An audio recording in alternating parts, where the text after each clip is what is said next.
ಅಮ್ಮವ್ರು ಕರೆದಿದ್ದಾರೆ ಅಂತ ಖುದ್ದು ಹೇಳಿ ನೀವೇ ಅವ್ರನ್ನ ಕರ್ಕೊಂಬನ್ನಿ. ಸರಿ. ಅಂದಾಗೆ ಶ್ರಾವಣಿ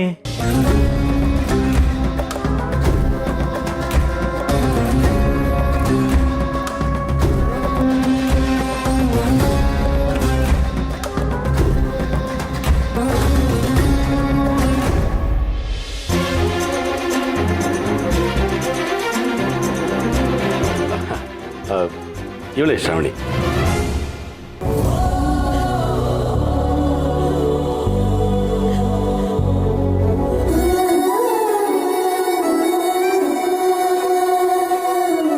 ಎಲ್ಲ ತಾಯಿ ಪ್ರತಿರೂಪನೇ. ಲಲಿತಾದೇವಿ ಅಮ್ಮನವರು ಹೇಗೆ ಅಂದ್ಕೊಂಡಿದ್ರು ಹಾಗೇ ಪ್ರತಿದಿರಮ್ಮ.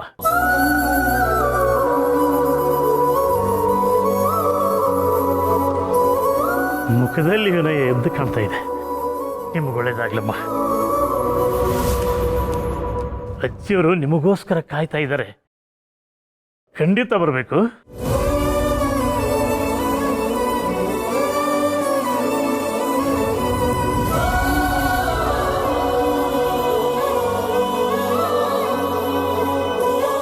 ಅಂದಾಗೆ ವೀರೇಂದ್ರ, ಇನ್ನೊಂದು ಹೇಳೋದು ಮರ್ತಿದ್ದೆ. ಪುಷ್ಕರಣಿ ಉತ್ಸವ ನಡೆಯೋಕ್ಕೆ ದೊಡ್ಡ ಮನೆಗೆ ರೀತಿ ರಿವಾಜು ಅಂತ ಇರುತ್ತೆ. ಅದಕ್ಕೆ ನೀವೆಲ್ಲರೂ ತಯಾರು ಮಾಡ್ಕೋಬೇಕು. ಅದನ್ನೆಲ್ಲ ನಿಮಗೆ ತಿಳಿಸಿ ಹೇಳೋಕೆ ಅಮ್ಮ ಅವ್ರ ಕಡೆಯಿಂದ ದಂಪತಿಗಳಿಬ್ಬರು ಇಲ್ಲಿಗೆ ಬರ್ತಾರೆ. ಅವ್ರು ಏನು ಹೇಳಿಕೊಡ್ತಾರೋ ಅದನ್ನ ಅಭ್ಯಾಸ ಮಾಡಿ. ಆಯಿತು, ಅತ್ತೆಯವ್ರು ಹೇಗೆ ಹೇಳ್ತಾರೋ ಹಾಗೆ ಆಗಿ. ಸರಿ, ಹಾಗಾದರೆ ನಾನೇನು ಬರ್ತೀನಿ. ಅದೇ ಊಟ ಮಾಡ್ಕೊಂಡು ಹೋಗ್ಬೋದಿತ್ತು. ಇಲ್ಲ ಇಲ್ಲ, ಅಮ್ಮವರು ನಿಮ್ಮನ್ನು ಕರೆದು ಬರಕ್ಕೆ ಹೇಳಿದ್ದಾರೆ. ಅವ್ರು ಏನು ಹೇಳಿದಾರೋ ಅಷ್ಟೇ ನಾವು ಮಾಡೋದು. ಇದಲ್ಲದೆ ಬೇರೆ ಕೆಲಸಗಳು ಇದ್ದಾವೆ. ಈಗ ನಾವು ಹೊರಡಬೇಕು. ಬರ್ತೀನಿ. ನಮಸ್ಕಾರ. ಬರ್ತೀನಮ್ಮ. ಬರ್ತೀನಮ್ಮ.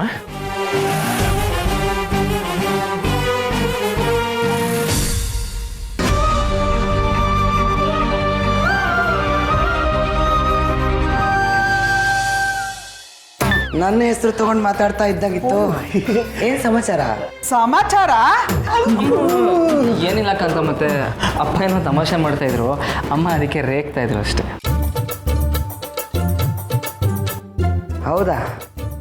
ಮತ್ತೆ ನನ್ನ ಹೆಸರು ಕೇಳಿದಾಗಾಯ್ತಲ್ಲ. ಏನ್ ಬೀಗ್ರೆ, ನನ್ನ ಹೆಸರು ಹೇಳ್ಕೊಂಡು ತಮಾಷೆ ಮಾಡ್ತೀರಾ ನೀವು? ಎಲ್ಲಾದ್ರೂ ಉಂಟೆ. ನಿಮ್ಮ ಹೆಸರು ಹೇಳ್ತಿದ್ದಾಗ ಮುಖದಲ್ಲಿರೋ ನಗು ಮಾಯವಾಗೋಗುತ್ತೆ. ಅಂಥದ್ರಲ್ಲಿ ನಿಮ್ಮ ಹೆಸರು ಹೇಳ್ಕೊಂಡು ತಮಾಷೆ ಮಾಡೋಕ್ಕಾಗತ್ತಾ? ಯಾರಿಗೆ ಗೊತ್ತು. ಮೇಲೊಂದು ಒಳಗೊಂದು, ಮಾತಾಡೋದೊಂದು ಮನಸ್ಸಲ್ಲೊಂದು. ಈ ಮನೆಯವ್ರಿಗೆಲ್ಲ ಅದೇ ಚಾಳಿತಾನೆ.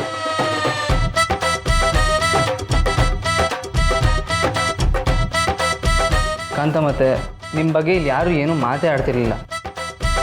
ಹಂಗೇನಾದರೂ ಮಾತಾಡಬೇಕು ಅಂತ ಅನಿಸಿದ್ರು ಎದುರಿಗೆ ಮಾತಾಡಿ, ಫೇಸ್ ಟು ಫೇಸ್.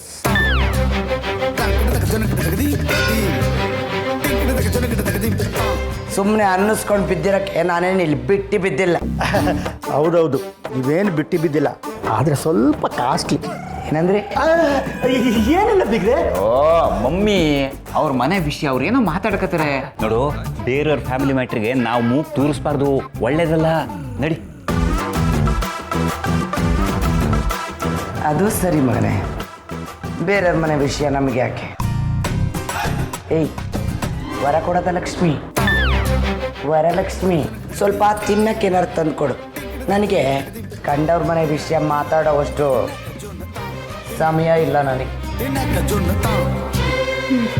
ನೋಡ್ದ ಹೇಗ್ ಮಾತಾಡ್ತಾಳೆ. ಇರೋದೇ ಕಂಡವ್ರ ಮನೇಲಿ, ಕಂಡವ್ರ ಮನೆ ಸುದ್ದಿ ಮಾತಾಡಲ್ವಂತೆ. ಅವಳು ಮಾತಾಡ್ತಿರೋದು ನೋಡಿದ್ರೆ ನನಗೆ ಮೈಯೆಲ್ಲ ಉರ್ದೋಗ್ತಿದೆ. ನೀನು ಹೆಂಗೋ ತಡ್ಕೊಂಡಿದ್ಯಾ? ಹೆಂಗ್ಸಾಗಿ ನನಗೆ ಎಷ್ಟು ಕೋಪ ಬರುತ್ತೆ. ಗಂಡು ಹುಡುಗಾಗಿ ನಿನಗೆ ಕೋಪನೇ ಬರಲ್ವೇನೋ? ಕೋಪ ಬರಲ್ಲ ಅಂತಲ್ಲ ಕಣಮ್ಮ, ಕೋಪ ಮಾಡ್ಕೊಳಲ್ಲ ಅಷ್ಟೇ. ಈ ಕೋಪ ಅನ್ನೋದು ವಿಷ ಇದ್ದ ಹಾಗೆ. ಹೊರಗಡೆ ಹಾಕಿದ್ರೆ ಎದುರಿಗಿರೋರಿಗೆ ತೊಂದರೆ, ಒಳಗಡೆ ಇಟ್ಕೊಂಡ್ರೆ ನಮಗೆ ತೊಂದರೆ. ನಾನಿವಾಗ ಕೋಪ ಮಾಡ್ಕೊಂಡು ಕೋಪದ ಕೈಲಿ ಬುದ್ಧಿ ಕೊಟ್ರೆ ನಮ್ಮ ಅಕ್ಕನ ಜೀವನ ತಾನೇ ಹಾಳಾಗೋದು.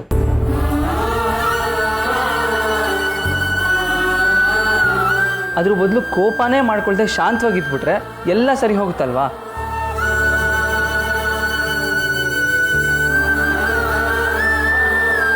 ಅಮ್ಮ, ತುಂಬಿದ ಮನೆಯಲ್ಲಿ ನಗುಗಿಂತ ಜಗಳನೇ ಜಾಸ್ತಿ ಇರುತ್ತೆ. ಆದರೆ ನಮ್ಮ ನಗು ಜಗಳನೆಲ್ಲ ಮರೆಸ್ಬೇಕು ಅಷ್ಟೇ.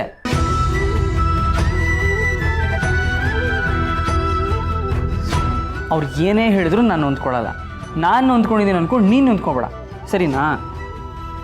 ಸರಿನಾ? ಹ್ಞೂ ಅನ್ನೋ. ಹ್ಞೂ.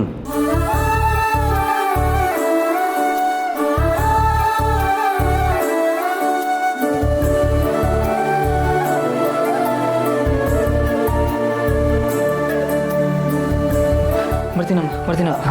ಹುಷಾರ ಕಣಪ್ಪ. ವಯಸ್ಸಿನಲ್ಲಿ ನಾವು ದೊಡ್ಡವರು ಇರ್ಬೋದು ಮಗನೆ, ಆದರೆ ತಾಳ್ಮೆ, ಅನುಭವ, ತಿಳುವಳಿಕೆಯಲ್ಲಿ ನೀನು ದೊಡ್ಡವನು.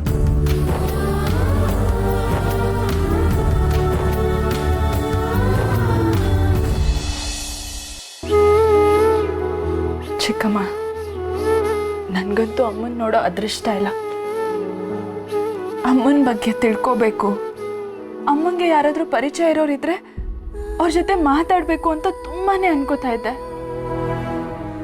ಅಮ್ಮನ ಕಡೆಯವರು ಯಾರೂ ಇಲ್ವೇನೋ ಅಂತ ತುಂಬಾನೇ ನೊಂದ್ಕೊಂಡ್ಬಿಟ್ಟಿದ್ದೆ. ಆದರೆ ಈಗ ಆ ನೋವೆಲ್ಲ ಮಾಯ ಆಗೋಯ್ತು ಚಿಕ್ಕಮ್ಮ. ಅಮ್ಮನ ಕಡೆಯವರು ನನಗೆ ಸಿಕ್ಬಿಟ್ರು. ನಾನು ಅವ್ರ ಜೊತೆ ಮಾತಾಡ್ಬೋದು, ಅಮ್ಮನ ಬಗ್ಗೆ ಏನೇ ಇದ್ರು ಅವ್ರ ಹತ್ರ ತಿಳ್ಕೊಬೋದು. ನಾನು ಸಿಕ್ಕಾಪಟ್ಟೆ ಲಕ್ಕಿ ಅನಿಸ್ತಿದೆ ಚಿಕ್ಕಮ್ಮ. ನಾನು ಕಳ್ಕೊಂಡಿದ್ದೆಲ್ಲ ಮತ್ತೆ ನನಗೆ ಸಿಗ್ತಿದೆ ಅನ್ನಿಸ್ತಿದೆ. ಅಪ್ಪನ ಪ್ರೀತಿ ಒಂದ್ಬಿಟ್ಟು. ಶ್ರಾವಣಿ, ನಿನಗೆ ಅಪ್ಪನ ಪ್ರೀತಿನೂ ಸಿಕ್ಕೇ ಸಿಗತ್ತೆ. ಜೀವನ ನಿನಗಿಷ್ಟೆಲ್ಲ ಕೊಟ್ಟಿದೆ ಅಂತ ಅಂದಮೇಲೆ ನೀನು ಆಸೆ ಪಟ್ಟ ಹಾಗೆ ನಿನಗೆ ಅಪ್ಪನ ಪ್ರೀತಿ ಸಿಗೋದಿಲ್ವಾ? ಇಲ್ಲ ಚಿಕ್ಕಮ್ಮ, ನನಗೀಗ ಅಂಥ ಆಸೆಗಳೇ ಇಲ್ಲ. ಆಕಾಶದಲ್ಲಿರೋ ನಕ್ಷತ್ರಗಳನ್ನ ಅಂಗೈಯಲ್ಲಿ ಹಿಡಿದಿಟ್ಕೋಬೇಕು ಅನ್ನೋ ಆಸೆ ಇದ್ರೆ ಅದು ನೆರವೇರುತ್ತಾ? ಅದೆಲ್ಲ ಕಲ್ಪನೆಗಷ್ಟೇ ಚಂದ. ನನ್ನ ಪಾಲಿಗೆ ಅಪ್ಪನ ಪ್ರೀತಿ ಅನ್ನೋದು ಆಕಾಶದಲ್ಲಿರೋ ನಕ್ಷತ್ರಗಳಿದ್ದ ಹಾಗೆ, ಯಾವತ್ತೂ ಕೈಗೆಟಕದೇ ಇರೋ ಕಲ್ಪನೆಗಳಷ್ಟೇ. ಹಾಗೆ ಅನ್ಕೋಬೇಡ ಶ್ರಾವಣಿ, ಜೀವನ ನಾವು ಅನ್ಕೊಂಡಾಗಿರೋದಿಲ್ಲ. ಹೌದು ಚಿಕ್ಕಮ್ಮ, ಜೀವನ ನಾವು ಅನ್ಕೊಂಡ ಹಾಗಿರಲ್ಲ. ಅದಕ್ಕೆ ಅಪ್ಪನ ಪ್ರೀತಿ ಮತ್ತೆ ನನಗೆ ಸಿಗುತ್ತೆ ಅಂತ ಅನ್ಕೊಳ್ಳೋದನ್ನೇ ನಾನು ಬಿಟ್ಬಿಟ್ಟಿದ್ದೀನಿ. ನಾನು ಅಪ್ಪಂಗೆ ಹತ್ರ ಆಗೋದು ಅಪ್ಪಂಗೆ ಅಷ್ಟೊಂದು ಹಿಂಸೆ ಕೊಡುತ್ತೆ ಅನ್ನೋದಾದರೆ, ಅಪ್ಪನ್ನ ಪ್ರಾಣಕ್ಕಿಂತ ಹೆಚ್ಚಾಗಿ ಇಷ್ಟಪಡೋಳು ನಾನು ಅವ್ರಿಗೆ ಹಿಂಸೆ ಕೊಡೋಕೆ ಇಷ್ಟಪಡ್ತೀನಾ? ಇಲ್ಲ ಚಿಕ್ಕಮ್ಮ, ಖಂಡಿತ ಇಲ್ಲ. ಆದರೆ ಸದ್ಯಕ್ಕೆ ನನ್ನ ಪಾಲಿಗೆ ಅಮ್ಮನ ಕಡೆಯವ್ರು ಯಾರೋ ಇದ್ದಾರೆ ಅನ್ನೋ ಸಮಾಧಾನ ಸಿಗ್ತಲ್ಲ, ಅಷ್ಟು ಸಾಕು.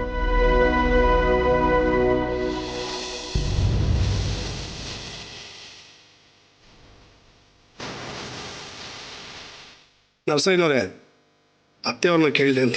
ಆಯ್ತು, ನೀವು ಹೊರಡೋದು ಕ್ಲಿಯರಾಗಿ. ಹಾಗೆ ಪದ್ದು ಕುಟುಂಬದವ್ರನ್ನ ಕರ್ಕೊಂಡ್ಬರೋದನ್ನ ಮಾತ್ರ ಮರಿಬೇಡಿ.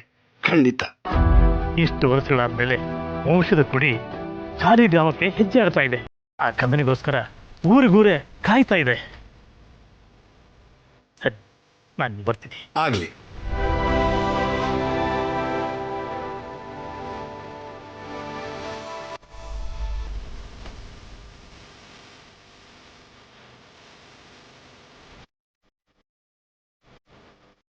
ಏನ್ ಮಮ್ಮಿ ನೀನು ಇವತ್ತು ಇಷ್ಟೊಂದು ಮಚ್ಚಿಗೆ ತುಂಬಿದ್ದೆ? ಇನ್ನೇನು ಮಾಡೋಕ್ಕಾಗತ್ತೆ? ನಿನಗಂತೂ ದುಡ್ಡು ತಿನ್ನೋ ಯೋಗ್ಯತೆ ಇಲ್ಲ, ನನ್ನ ಕೈಲೂ ಆಗಲ್ಲ. ದುಡಿಯಕ್ಕೆ ಮನಸ್ಸಿಲ್ಲ, ಶಕ್ತಿನೂ ಇಲ್ಲ. ಅದಕ್ಕೆ ತಾನೇ ನಾವಿಬ್ಬರು ಬಂದು ಈ ಮನೆಯಲ್ಲಿ ಸೆಟ್ಲಾಗಿರೋದು. ಸುಬ್ಬು ಒಬ್ಬನೇ ದುಡಿತಾನೆ ಅಂದ್ಬಿಟ್ಟು ಅವನನ್ನು ಅಟ್ಟಕ್ಕೇರಿಸಿ ನಮ್ಮನ್ನ ಕಡೆಗೆಣಿಸ್ಬಾರ್ದು ನೋಡು. ಅದಕ್ಕೆ ಇಷ್ಟು ಮಾಡಬೇಕಾಯ್ತು. ನಾವಿಬ್ಬರು ಇಲ್ಲಿ ಬಿಟ್ಟು ಬಿದ್ದಿದ್ದೀವಿ, ಸುಮ್ಮನೆ ಕುತ್ಕೊಂಡು ತಿಂತಿದ್ದೀವಿ ಅಂತ ಅವ್ರಿಗೆ ಅನ್ಸ್ಬಾರ್ದು ಕಣೋ. ಹಂಗೇನಾರು ಅನ್ಸಿದ್ರೆ ನಮ್ಮನ್ನ ಕೆಳಮಟ್ಟದಲ್ಲಿ ನೋಡ್ಬಿಡ್ತಾರೆ. ಅದಕ್ಕೆ ನಾವೇ ಈ ಮನೆ ಯಜಮಾನಿಕೆ ತಗೊಂಡ್ಬಿಟ್ರೆ ಎಲ್ರು ನಾವು ಹೇಳ್ದಂಗೆ ಕೇಳ್ಕೊಂಡು ಬಾಯಿ ಮುಚ್ಕೊಂಡು ಬಿದ್ದಿರ್ತಾರೆ. ಮಮ್ಮಿ ಏನ್ ತಲೆ ಮಮ್ಮಿ ನಿಂದು. ಆಹಾ, ಊರನ್ನ ಕೊಳ್ಳೆ ಹೊಡಿಬೇಕು ಅಂತ ಅನ್ಕೊಂಡವ್ರು ಈ ರೇಂಜ್ ಪ್ಲಾನ್ ಮಾಡಿರಲ್ಲ. ತಲೆ ಉಪಯೋಗಿಸ್ಬೇಕು ಮಗನೇ. ನೋಡು, ನನ್ನ ಕೈಲಂತೂ ನಿನಗೋಸ್ಕರ ಏನು ಮಾಡೋಕ್ಕಾಗಲ್ಲ. ಹೋಗ್ಲಿ, ಈ ಮನೆ ಯಜಮಾನಿಕೆನಾದರೂ ನಿನಗೆ ಕೊಡ್ಸೋಣ ಅಂತ. ಇನ್ಮೇಲೆ ದುಡಿಮೆ ಸುಬ್ಬಂದು, ಹಿಡುತ್ತಾ ನಿಂದು. ಅಂದ್ರೆ ಈ ಮನೆಗೆ ಇನ್ನು ಮುಂದೆ ನಾನೇ ರಾಜ, ನೀನೇ ರಾಜಮಾತೆ. ಅಲ್ವೇ ಮತ್ತೆ? ನಿನ್ನಿಂದಾಗ್ಲಿ ನೀನ್ ಮಾಡೋ ಕೆಲಸಗಳಿಂದಾಗ್ಲಿ ಸುಬ್ಬು ಫ್ಯಾಮಿಲಿಗೆ ಏನಾದ್ರೂ ತೊಂದರೆ ಆದ್ರೆ ನಾನ್ ಸುಮ್ಮನೆ ಇರಲ್ಲ. ಮಮ್ಮಿ, ಆದ್ರೂ ನಂಗೊಂದು ಡೌಟು. ಏನು? ಈ ಸುಬ್ಬು ಮಿನಿಸ್ಟ್ರ್ ಹತ್ರ ಕೆಲಸ ಮಾಡ್ತಾನೆ. ಆ ಮಿನಿಸ್ಟ್ರ್ ಮಗಳು ಅವಾಗ ಈ ಮನೆಗೆ ಬರ್ತಾ ಇರ್ತಾಳೆ. ನಾವೇನೋ ಅವ್ರಗಳ ಮುಂದೆ ತಲೆ ಓಡ್ಸಕ್ ಹೋಗಿ ನಮ್ಮ ತಲೆ ಹೋಗೋಂಥ ಪರಿಸ್ಥಿತಿ ಬಂದ್ಬಿಟ್ರೆ? ಮುಚ್ಚ ಹೋಯ್. ಯಾಕೋ ಇಷ್ಟೊಂದು ಎದ್ರುಕೊಂಡು ಸಾಯ್ತೀಯ? ಆ ಮಿನಿಸ್ಟ್ರ್ ಮಗಳು ಇಲ್ಲಿಗೇನೋ ಪಾಠ ಹೇಳಿಸ್ಕೊಳಕ್ ಬರ್ತಿದ್ಲಂತೆ, ಅದು ಬಿಟ್ಟು ಅವಳಿಗೇನೋ ಕೆಲಸ ಇಲ್ಲಿ. ಇನ್ನು ಸುಬ್ಬು ಮಿನಿಸ್ಟ್ರ್ ಮನೆಯಲ್ಲಿ ಕೆಲಸ ಮಾಡೋನು, ಅದೇನು ಪಾತ್ರೆ ತೊಳಿತಾನೋ, ಬಟ್ಟೆ ಒಗಿತಾನೋ, ಕಸಾನೆ ಗುಡಿಸ್ತಾನೋ, ಯಾರಿಗೆ ಗೊತ್ತು? ಅವರು ಆಕಾಶದಲ್ಲಿರೋರು, ಇವರು ಪಾತಾಳದಲ್ಲಿರೋರು. ಆಕಾಶಕ್ಕೂ ಪಾತಾಳಕ್ಕೂ ಏನೋ ಕನೆಕ್ಷನ್ನು. ಆ ಮಿನಿಸ್ಟ್ರ್ ಮಗಳದು ಹುಡುಗ ಬುದ್ಧಿ. ಅವಳೇನೋ ಹುಡುಗಾಟಿಕೆಗೆ ಈ ಮನೆಗೆ ಬರ್ತಾಳೆ ಅಂದರೆ ಮಿನಿಸ್ಟ್ರೇ ಬಂದುಬಿಡ್ತಾರೇನೋ ಈ ಮನೆಗೆ. ನೋಡು, ಇಷ್ಟು ದಿನ ಅವರನ್ನ ನಿನಗೆ ತೋರಿಸಿ ಹೆದರಿಸಿ ಬೆದರಿಸಿ ಮಾಡಿದ್ದಾರೆ. ಆದರೆ ಇನ್ನು ಮೇಲೆ ಅವರನ್ನು ಹೆದರಿಸೋದು ಈ ಕಾಂತಮ್ಮ. ನಿನ್ನ ಹೆಂಡತಿ ಧನ ಕೊಡದ ಲಕ್ಷ್ಮಿ ಇದ್ದಾಳಲ್ಲ, ಅವಳೇ ನನ್ನ ಕೀಲಿಕೈ. ಇವರೆಲ್ಲ ಹೆತ್ತ ಮಗಳಿಗೆ ತೊಂದರೆ ಆಗತ್ತಲ್ಲ ಅಂಥೇಳಿ ಅಳಿಮಯ್ಯನ ಮುಂದೆ ತಗ್ಗಿ ಬಗ್ಗಿ ನಡೆಯೋರು. ಇವ್ರು ತಗ್ಗಿ ಬಗ್ಗಿ ನಡೆದಾಗಲೇ ನಾವು ಲಗಾಮ ಕೊಡಬೇಕು. ಏನಂತೀಯ? ಗಂಡನ ಮನೇಲೇ ಮಗಳಿದ್ದಾಳೆ ಅಂತ ಅಪ್ಪ ಅಮ್ಮ ಹೆದರ್ಕೋತಾ ಇದ್ದಿತ್ತು ಆ ಕಾಲ. ಹೆಂಡತಿ ಮನೇಲೇ ಮಗನ್ನ ಬಿಟ್ಟು ಬೀಗರನ್ನ ಹೆದರ್ಸೋದು ಈಗಿನ ಕಾಲ. ಅದು ಕಾಂತಮ್ಮನ ಸ್ಟೈಲ್. ಏನಂತೀಯ?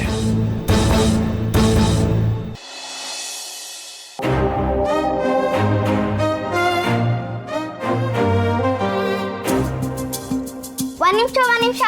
ಯಾರ್ ನೀವು? ನಾನ್ ಪಿಂಕಿ ಸುಬ್ಬು. ನೀವು ಒಳಗ್ ಬರ್ಬೇಕಂದ್ರೆ ಶ್ರಾವಣಿ ದೇವಿ ಹತ್ರ ಪರ್ಮಿಷನ್ ಕೇಳ್ಬೇಕು. ಶ್ರಾವಣಿ ದೇವಿನ?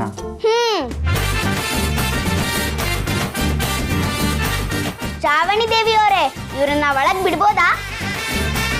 ವಂದನ ಮೇಡಮ್. ಸಾರಿ.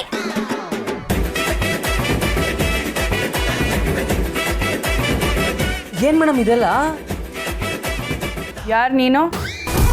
ಪರ್ಮಿಷನ್ ಇಲ್ದೆ ನನ್ ಮುಂದೆ ಬಂದು ನಿಂತ್ಕೊಳ್ಳೋಕೆ ಎಷ್ಟು ಕೊಬ್ಬು. ಸುಬ್ಬು ಮೇಡಮ್, ಏನಾಯ್ತು ನಿಮ್ಗೆಲ್ಲ? ಯಾವ್ದಾದ್ರು ಡ್ರಾಮಾ ಪ್ರಾಕ್ಟೀಸ್ ಮಾಡ್ತಿದ್ದೀರಾ? ಈ ಮಾತುಗಳಿಗೆ ಕಾರಣ ಡ್ರಾಮಾ ಅಲ್ಲ, ಸಾಲಿಗ್ರಾಮ. ಸಾಲಿಗ್ರಾಮನ? ಹೌದು ಸುಬ್ಬು, ಸಾಲಿಗ್ರಾಮ ಅನ್ನೋದು ನಮ್ಮಮ್ಮನೂರು. ನಮ್ಮಮ್ಮನ ಮನೆಯವರು ರಾಯಲ್ ಫ್ಯಾಮಿಲಿ ಅವರಂತೆ. ಹೌದಾ ಮೇಡಮ್? ಇದೆಲ್ಲ ನಿಮ್ಗೆ ಹೇಗೆ ಗೊತ್ತಾಯ್ತು? ಅದು ಇವತ್ತು ನಮ್ಮ ಮನೆಗೆ ಒಬ್ರು ಬಂದಿದ್ರು.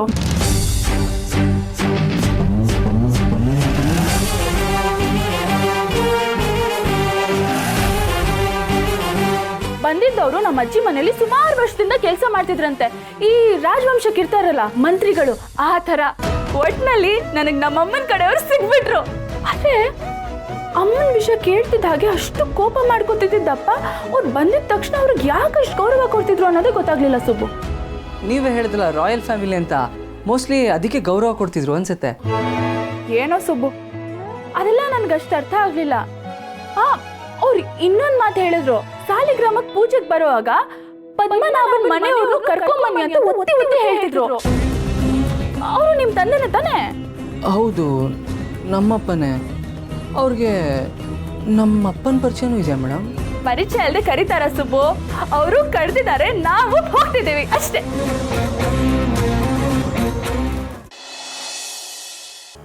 ಇದು ನನ್ನ ಲಕ್ಕಿ ವಾಚ್, ನನ್ನ ಫೇವ್ರೆಟ್ ವಾಚ್. ಇದು ನನ್ನ ಕೈಯಲ್ಲಿದ್ದಾಗ ನನ್ನ ಟೈಮು ತುಂಬ ಚೆನ್ನಾಗಿರುತ್ತೆ. ಅದಕ್ಕೆ ಇಷ್ಟು ವರ್ಷ ಆದರೂ ಇದನ್ನು ಜೋಪಾನವಾಗಿ ಇಟ್ಕೊಂಡಿದ್ದೀನಿ. ಆದರೆ ಇದರ ಸೆಲ್ ವೀಕ್ ಆಗಿದೆ. ನೀನು ತೊಗೊಂಡು ಹೋಗಿ ಜೋಪಾನವಾಗಿ ಸೆಲ್ ಚೇಂಜ್ ಮಾಡಿಸಿ ಜೋಪಾನವಾಗಿ ತರಬೇಕು. ಓಕೆ. ಸುಬ್ಬು, ನಾವು ಸಾಲಿಗ್ರಾಮಕ್ಕೆ ಹೋದ್ರೆ ನಾನು ನಮ್ಮಮ್ಮನ ಕಡೆ ಅವ್ರು ನೋಡ್ಬೋದು, ಅವ್ರ ಜೊತೆ ಮಾತಾಡ್ಬೋದು. ನನಗಂತೂ ನಾವೆಲ್ಲರೂ ಸಾಲಿಗ್ರಾಮಕ್ಕೆ ಎಷ್ಟು ಬೇಗ ಹೋಗ್ತೀವಿ ಅನಿಸ್ತಿದೆ.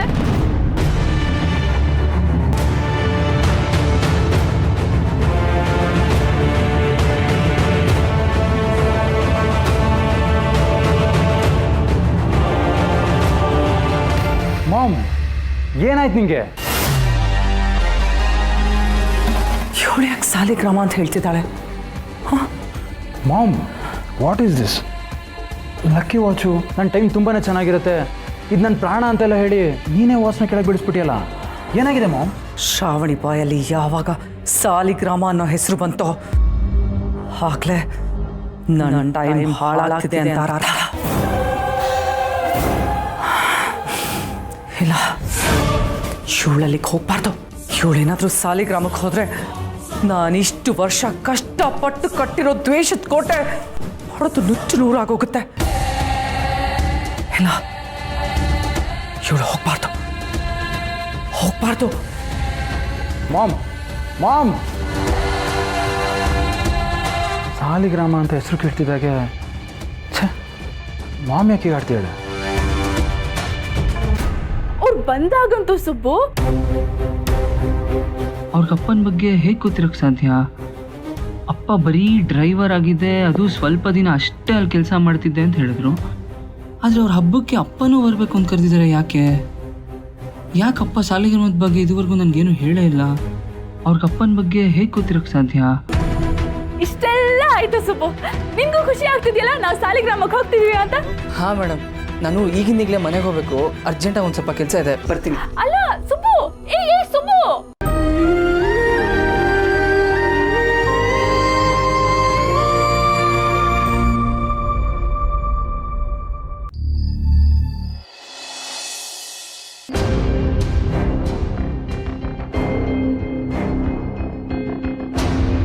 ವಂದನ, ಸ್ವಲ್ಪ ವಿಜಯನ್ ಕರಿತೀಯಪ್ಪ?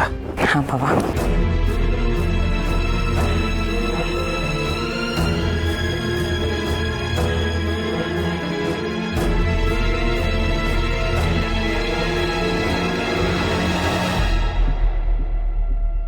ವೀರು ಕರ್ತೀಯ? ಹ್ಞೂ ಅಕ್ಕ ಸಾಲಿಗ್ರಾಮದಿಂದ ನರಸಯ್ಯನವರು ಬಂದಿದ್ದರು.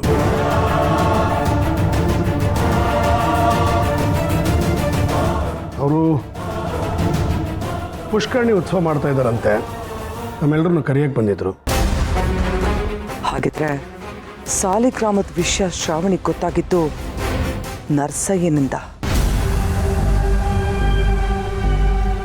ತುಂಬ ವರ್ಷಗಳ ನಂತರ ಪುಷ್ಕರಣಿ ಉತ್ಸವ ಮಾಡ್ತಾ ಇದ್ದಾರೆ.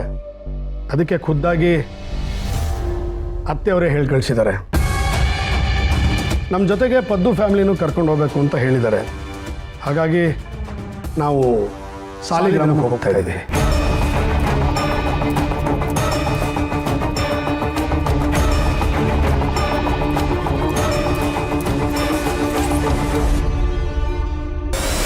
ನಾವೇನಾದರೂ ಅಲ್ಲಿಗೆ ಹೋದರೆ ಶ್ರಾವಣಿಗೆ ಎಲ್ಲ ವಿಷಯನೂ ಗೊತ್ತಾಗುತ್ತೆ. ಹಾಗೇನಾದರೂ ಆದರೆ ಏನು ಮಾಡೋದು? ಇಲ್ಲ, ಹೇಗಾದರೂ ನಾವಲ್ಲಿಗೆ ಹೋಗೋದನ್ನು ತಡಿಬೇಕು. ಪುಷ್ಕರ್ಣಿ ಉತ್ಸವ ಚೆನ್ನಾಗೇ ಇರುತ್ತೆ, ಆದರೆ ನೀನು ಈ ರಾಜ್ಯಕ್ಕೆ ಮಂತ್ರಿ, ನಿನಗೆ ತುಂಬ ಕೆಲಸಗಳಿರುತ್ತೆ. ಇದನ್ನೆಲ್ಲ ಬಿಟ್ಟು ಅಷ್ಟೊಂದು ದಿನ ರಜಾ ಹಾಕಿ ಅಲ್ಲಿಗೆ ಹೋಗಿ ಕೂರಕ್ಕಾಗತ್ತಾ? ಅದು ಅಲ್ಲದೆ ನಂದಿನಿ ಹೋದ್ಮೇಲೆ ಪುಷ್ಕರ್ಣಿ ಉತ್ಸವ ನಡೆದೇ ಇಲ್ಲ. ಹಾಗಾಗಿ ಆ ಊರ ಜನಕ್ಕೆ ಉತ್ಸವ ಆಗಲಿ ನಾವಾಗಲಿ ನೆನಪಿರೋದಿಲ್ಲ. ಅಂಥದ್ರಲ್ಲಿ ನಾವಲ್ಲಿಗೆ ಹೋಗದೇ ಇರೋದು ಒಳ್ಳೇದಲ್ವ ವೀರು? ಅಕ್ಕ, ನಾನು ಈ ರಾಜ್ಯದ ಮಂತ್ರಿ ಅನ್ನೋದು ನಿಜ, ಆದರೆ ನಾನು ಈ ಸ್ಥಿತಿ ಬರೋದಕ್ಕೆ ಯಾರ ಕಾರಣ ಅಂತ ನಿನಗೂ ಚೆನ್ನಾಗಿ ಗೊತ್ತು. ನಾನು ದೇವ್ರ ಮಾತನ್ನು ಬೇಕಾದರೆ ತೆಗೆದಾಕ್ತೀನಿ, ಆದರೆ ನನ್ನ ಪಾಲಿಗೆ ದೇವರಾಗಿದ್ದಾರಲ್ಲ ಅವ್ರ ಮಾತನ್ನು ಮಾತ್ರ ತೆಗೆದಾಕಲ್ಲ.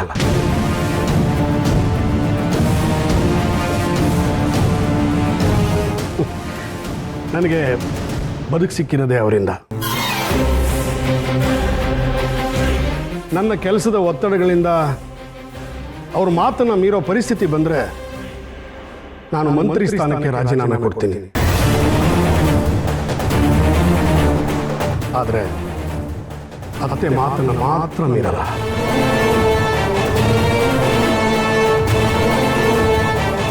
ನೀನು ಹೇಳಿ ಸರಿ, ಪುಷ್ಕರಣಿ ಉತ್ಸವ ಸುಮಾರು ವರ್ಷದ ಮೇಲೆ ನಡೀತಾ ಇದೆ. ಉತ್ಸವದಲ್ಲಿ ಕಳಸ ಹೊರೋ ಜವಾಬ್ದಾರಿ ಆ ಮನೆತನದ ಕುಡಿಗಳಿಗೆ ಮಾತ್ರ ಇರುತ್ತೆ.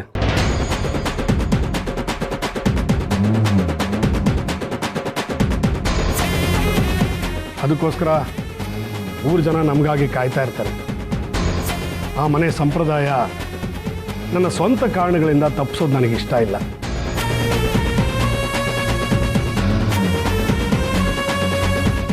ಅದಕ್ಕೆ ನನಗೆ ಬೇಕೋ ಬೇಡವೋ ಮನಸ್ಸನ್ನು ಕಲ್ಲು ಮಾಡಿಕೊಂಡು ಸಾಲಿಗ್ರಾಮಕ್ಕೆ ಹೋಗಬೇಕು ಅಂತ ಡಿಸೈಡ್ ಮಾಡಿದ್ದೀನಿ.